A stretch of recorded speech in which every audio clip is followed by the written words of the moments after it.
Fortnite Chapter 6 Season 3 has introduced us to the Supernovas, a team of superheroes, but who are they? Today I shall be explaining each member of the Supernovas, so sit back, relax, grab some snacks, and enjoy the video. Now before I dive in, I'd like to clarify that I'll only be talking about the Supernovas that are in the Battle Pass, because as of recording, 2 Supernovas released that weren't in the Battle Pass, those being Reboot Man and Sienna Knight. Starting with arguably the best member and the most chillest of the Supernovas, Ziggy. I don't even know what his powers are, he's just here for the sake of being here. Ziggy is a fusion of suntan specialist and a lizard. I think his only power is eating snacks, because that's all he does. He doesn't even seem to care about the classes, as he's not even showing up for training. Apparently he's not the only one eating the snacks, because Jones and the Nairos are in on them snacks. Some of the Supernovas, most notably Lightrider and Killswitch, don't really like Ziggy, mostly because Ziggy's caught slacking off. On to the next member. The next member, and the one that I hate the most, is Lightrider. Now you're probably wondering as to why I even hate her in the first place. Well, she's egotistical. Like every single piece of dialogue that she has, she is literally so self-absorbed. I want Lightrider to experience the most brutal realization known to man. Heck, I think she experiences that. Just look at this loading screen. Getting off track here, Lightrider's powers are Res and Rift powers. I don't even know what Res is.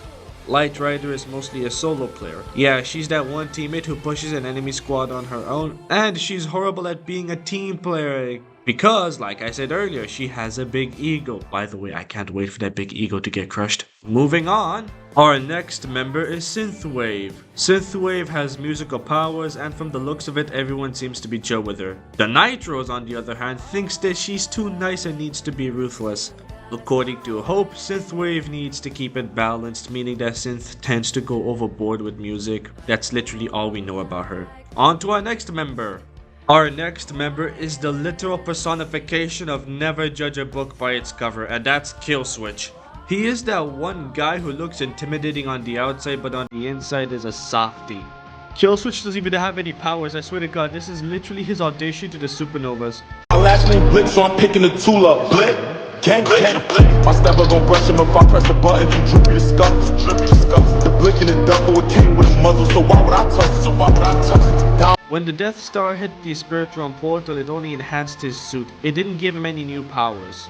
According to both the Nairos and Lightrider, Killswitch tends to be a tryhard. He also tends to be positive and helps his teammates out as much as he can. According to Killswitch, he's basically trained his whole life for this academy, meaning that out of all the Supernovas, he has the most experience. Also, just thought I pointed out here, according to this dialogue here, it seems that he's close friends with Haylee Skye. Just thought I'd point that out there. Speaking of Haylee, Haylee is that one typical blonde cheerleader, except she has a literal beast inside her.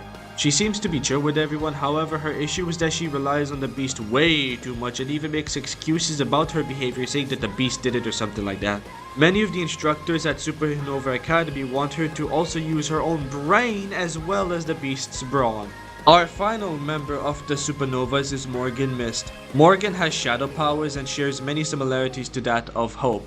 Hope even states that she sees a lot of herself in Myst. Myst, however, here keeps doubting herself. She thinks that she isn't ready and is willing to take any extra training.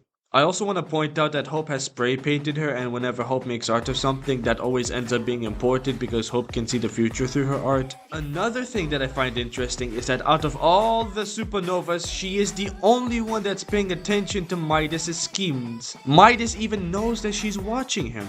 Now Midas here is definitely cooking something up. I can't wait for this reveal. So that wraps up every member of the Supernovas. If you want to see more content like this, please consider liking and subscribing, and if you don't want to, that's completely fine. And without further ado, peace.